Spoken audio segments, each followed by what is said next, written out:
Tapos lang ng work today, pauwi na din ako ng bahay.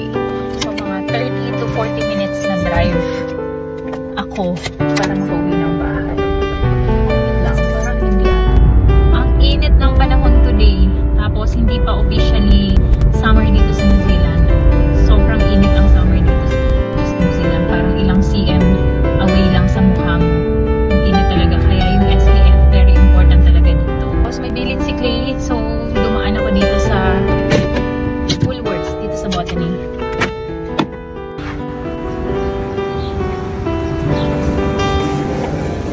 Ang mura, so kukuha ako nito ng isa. Favorite ito. Ako nitong isa.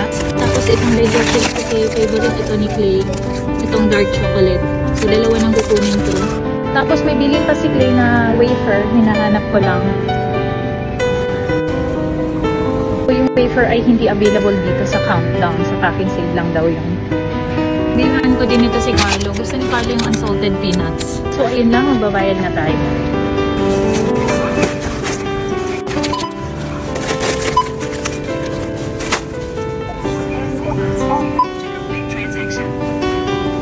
Do you wish to print a receipt?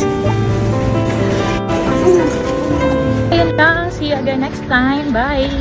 Uwi na ako ng bahay. Mga 10 to 15 minutes na biyahe ito pa uwi ng bahay.